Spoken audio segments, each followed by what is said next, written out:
اعوذ بالله من الشیطان الرجیم. بسم الله الرحمن الرحیم.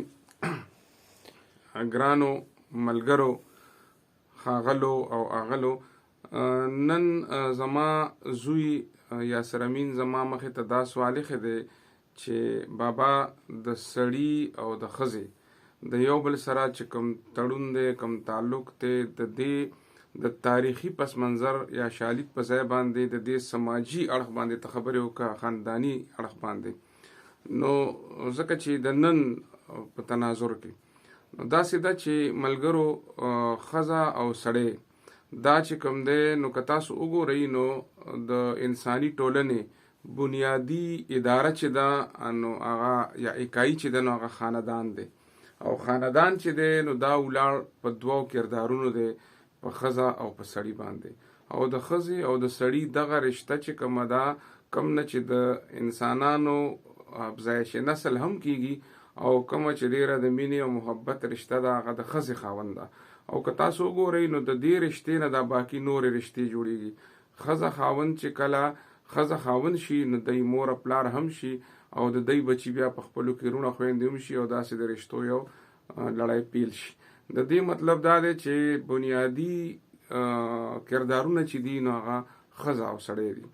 ځکه چې ډېر تاریخي شالید ته لاړ نشم، او په مدرسري او په درسري خاندانونو باندې یا په دې پیټریاټک ټولنه باندې زه خبره ونه کوم په تفصیل سره، او صرف دوره خبره وکم چې انسان چې کوم دی، انو د سړي او د ښځې دا دواړه په بنیادی توګه باندې انسانان دي.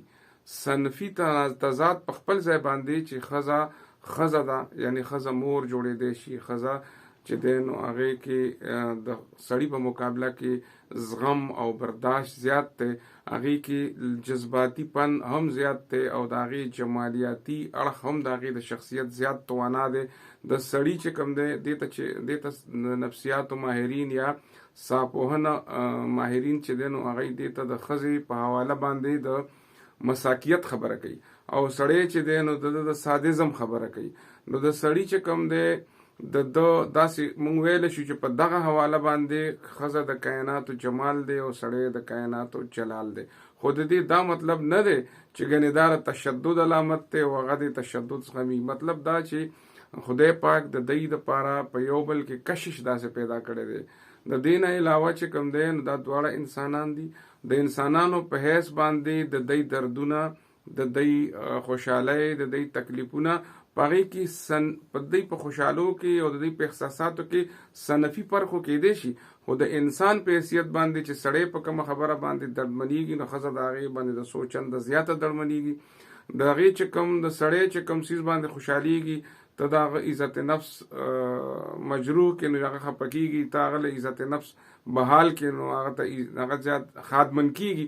نو دغه حواله باندې ښځه او سړی چې دی، نو دا دوه داسې کردارونه دي چې خلک اکثر زمونږ په ټولنو کې، په انساني ټولنو کې دا خبره کوي چې ښځه مور ده، ښځه خور ده، ښځه کورودانې ده. خو زما په خیال سړی هم پلار دی، او سړی هم ورور دی، او سړی هم چې دی نو دغه ټولې رشتې لري. په بنیادي توګه باندې ښځه او سړی اول انسانان دي. د انسانانو په حیثیت باندې د دی باندې هغه ټولې ذمهوارۍ په دواړو کردارونو دي، کوم چې په انسان باندې ده. د دی هغه صنفي ذمهوارو نه علاوه چې د مثال په توګه باندې سړی پلار دی، ښځه مور جوړېدی شي، او د مور په حیثیت باندې د هغې مقام او مرتبه هم ډېره زیاته اوچته ده. لکه مثلا د ښځې کې چې دی نو خدای پاک دا استعداد اچولی دی چې 9 میاشتې هغه خپل اولاد په خپل وجود کې ځان سره ګرځولی شي. سړی به چې دی نو یو ورځ هم ایکسټرا باډي په خپل نوک کې برداشت نه کړي. دې مطلب دا دی چې په هغې کې زغم او برداشت د سړي نه زیات دی. او د مور په حیثیت چې دی نو هغه په تخلیقي عمل کې خدای پاک په اعتباري شکل کې شامله کړې هم ده. نو دغې وجې نه چې دی نو د مور په حیثیت هغې د هغې درجه هم ډېره اوچته ده، او مذهب او دین والا هم ډېره اوچته ورکړې ده. اوس که دا خبره موږ داسې وکړو چې په کائناتو کې دا دوه داسې کردارونه دي چې دا د یو بل ملګري دي، د یو بل په خبره پوهېږي، د یو بل په احساساتو پوهېږي، نو په کار دا ده چې د ښځې خاوند په حیثیت چې کومه بنیادي رشته ده، او په مشرق کې دغه رشته داسې ولاړه ده چې جینۍ راواده کېږي، نو هغه د وینې ټولې رشتې پرېږدي، مور پلار خور، هغه د مینې رشتې له راځي. نو چې هغه د مینې رشتې له راځي نو په کار ده چې هغې ته مینه ملاو شي. او هغه چې کوم دی چې کومه رشته نوې جوړوي نو نوې پلار جوړوي، نوې رور، نوې خور، نوې یعنې د دې خاوند د مخه د هغه پلار ته پلار وایي، هغه مور ته مور وایي. نو یو ول خدا چې په کار ده چې هغې ته کارډیل ماحول ملاو شي چې هغه د هغې یو قسم ریبرت کېږي د یو انسان په حیثیت. دویمه خبره دا ده چې د هغې هم داسې تربیت په کار دی چې هغه دوره حکمت او دوره صلاحیت او استعداد لري چې هغه نوې رشتې جوړولی شي. ځکه چې د ټولنې دا ځمکني حقیقتونه دي. د دې دا مطلب نه دی چې هغه د صرف قرباني ورکوي. د سړي دپاره دا ضروري ده چې هغه د خپلې بیبي د هغې عزت نفس هم بحال وساتي، هغې له هغه مینه هم ورکړي کومې لپاره چې هغې ټولې رشتې پرېښودې دي. نو ملګرو موږ خبره د بنیادي رشتې کوله د ښځې او د سړي، خو په دې دوران کې زما د ډېرې ښې خور د خویندو د بیلخکر د مشرې کلثوم زیب بیبي ټلیفون راغی. نو هغې د وجې نه چونکه موږ خبره هم د مېرمنو کوله او د یو داسې مېرمنې ټلیفون راغی چې زه ورته اکثر وایم چې په ثوابۍ کې 2 جرنیلانې دي. یو خو جرنل نگار بیبي وه چې په حقیقت کې جرنل وه، لیفټیننټ جرنل وه، او یو تی چې د خویندو د بیلخکر مشرې. نو هغې سره مې خبرې کولې. نو داسې ده چې ما دا خبره کوله چې د ښځې او سړي دغه رشته چې د مینې رشته ده، دغه رشته چې د باور رشته ده، دغه رشته چې د اعتماد رشته ده، په کار ده چې دې کې شک نه وي، په کار ده چې په دې کې بې اعتمادي نه وي. او داسې چې کوم دی کوم بچي دنیا له ورکوي دغه دواړه کردارونه چې هغه د صحتمند ذهن مالکان وي. که چېرې د دې دواړو د رشتې منځ کې د دې ښځې خاوند منځ کې تشدد وي نو بچو ته به تشدد منتقل کېږي. که د دوی منځ کې نفرت او کرکه وي نو بچو ته به نفرت او کرکه منتقل کېږي. نو دا بنیادی کردار دی. اوس راځو دی له چې دا خو موږ د انسانانو ټولنې خبره وکړه، بیا د مشرق او د مغرب کې لغوندې هغه جنډر ډسکریمینیشن دی بدلم. مثلا هلته کې چې دی نو د ښځې صنفي ذمهوارۍ او د ښځې ازادي لږه بدله ده، هغې ته زیاته ازادي حاصله ده، معاشي توګه باندې هم زیاته ازاده ده، معاشرتي توګه باندې هم په مغرب کې. خو دې سره سره ځینې داسې هم دي چې لکه په بعضې یورپي ملکونو کې دغه مېرمنې په شوکیسونو کې ناستې وي او لکه څنګه چې کماډیټي وي او هغه خرڅېږي. نو ما دا خبره کوله چې دغه کومه بنیادي رشته ده نو دا د اعتماد او د باور رشته ده. اوس که موږ د پښتنې ټولنې راځو، د پښتنې مېرمن او د پښتنې یا د مشرق خبره کوو، نو د مغرب خو ښځه چې ده نو هغه ډېره زیاته په هغې په ځان باندې اعتماد هم دی او هغې ته چې ده نو ډېرې ازادۍ هم حاصلې دي. هغه که څنګه په کوم انداز کې ژوند کول غواړي نو اجازت دی. خو د دې سره سره بیا هم هلته کې هم په مغرب کې وومن ټریفیکینګ هم کېږي. او دا هم ده چې لا تر اوسه پورې د امریکې صدره یوه ښځه نه ده راغلې. مطلب دا دی چې کوم پدرسري نظام دی نو هغه هلته هم په یو شکل کې دی، خو لږ زیات ازادۍ پکې حاصلې دي. تر دې چې دا زه چې کوم د یورپ نه خبر یم نو په یورپي ملکونو کې داسې ملکونه هم شته چې په هغې کې په شوکیس کې لکه د کوماډیټي په شان چې دی نو زنانه کېنولې وي او دا د زنانو ډېر لوی توهین دی. په مشرق کې چې کوم دی نو په زنانو باندې سختیاتي تشدد کېږي. یو لور چې پیدا شي نو په لومبی ورځ باندې په هغه کور کې چې کومه مرګونې خاموشي وي یا چې کوم دی نو مبارکۍ سلامتۍ نه کېږي نو د دغه وخت نه په هغې باندې سختیاتي تشدد شروع شي. نو د مشرق د جینکو یا د زنانو خپلې مسلې دي، تر اوسه پورې خو په سبق هم نشي ویلی. اوس خو د خیره سره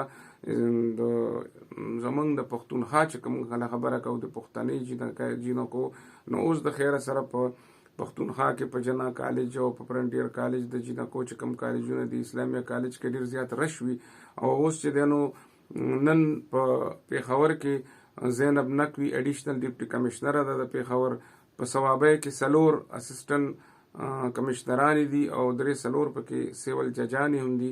نو لږ ډېر بدلون را روان دی او زما خیال دی چې اوس هم ځینې خلک داسې شته چې هغوی د بیبي په حیثیت ښځې ته هغه عزت نه ورکوي کوم چې هغې له پکار دی، چې د ژوند ملګری له پکار دی.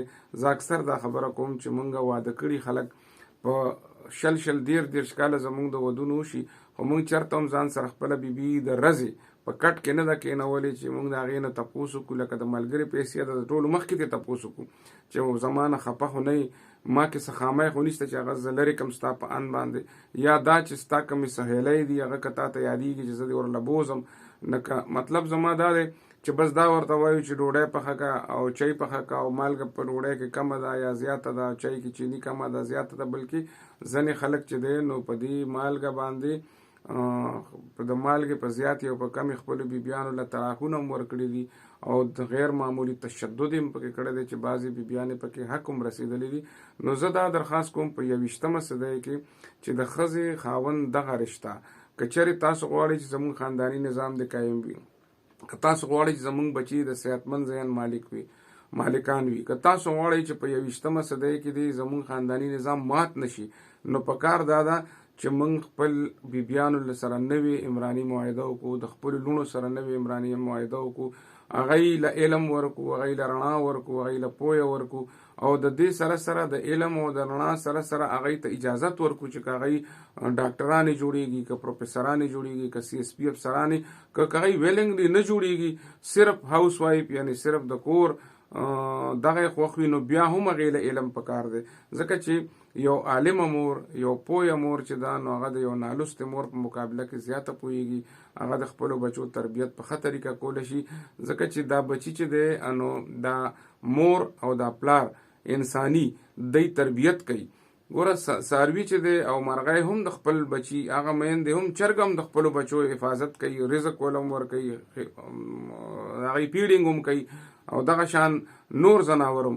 خو د انسان مور پلار چې دی نو دی به د خپلو بچو تربیت کوي، دی به د معاشرې له ښه صحتمند ذهن ورکوي، ښه کردار به ورکوي. نو زه دا وایم چې په دې اخر کې به زه دا خبره وکړم چې د نن دور تقاضا دا ده چې موږ د خپلې معاشرې نه د زنانو په حواله باندې د تشدد دا رجحان وباسو، موږ د خپلو زنانو له خپل حق ورکو. پښتانه خور لور خور چې دا هغې چې کوم په جایداد کې حصه ده نو پکار ده چې څنګه باچا خان بابا د هغې مثال قایم کړی دی چې زمونږ دین کوم حصه ورکړې ده نو چې په جایداد کې هغې له هغه حصه ورکو. د دې سره سره مونږ چې دی نو په خپلو بیبیانو باندې شکونه نه کوو، په هغې یقین وکړو، اعتماد وکړو او که مونږ د هغې وړې وړې غلطۍ معاف کړي نو د هغې لوی لوی خوبۍ به په مونږ ظاهرې شي. او د دې سره سره چې کوم دی نو مونږ د خپلو بیبیانو چې دی نو د هغې خاندانونو له د هغې مور پلار له عزت ورکړو. په زنانو دا ذمهواري راځي چې یو پښتنه ښځه، یو پښتنه جینۍ پکار دا ده چې هغه خپل بچي ته خپل روایت هم وښیي او د روایت په غېږ کې ورته جدت هم وښیي، یعنی د خپل قدرونو نه، د حجرې جومات د مشرانو د عزت د احترام نه هم خبر کړي، د خپل پلار، د خپل خاندان، د نیکه او د دې سره سره چې کوم دیني ذمهواری دي په هغې باندې هم پوهه کړي او سماجي ذمهوارو باندې هم پوهه کړي او د یو ښه ذمهوارې ښځې ثبوت ورکړي. که چېرې دغه دواړه کردارونه د ذمهوارۍ ثبوت ورکړي، دغه دواړه کردارونه چې دی نو د یو بل سره د مینې او د محبت رشته قایمه کړي، نو زما دا خیال دی چې زمونږ په ټولنه کې کم تشدد سوا شوی دی نو هغه به کم شي او انشاءالله د تشدد په حواله باندې به مونږ ځان له پروګرام کوو، بیا به تاسو سره مخ کېږو. د خدای په امان.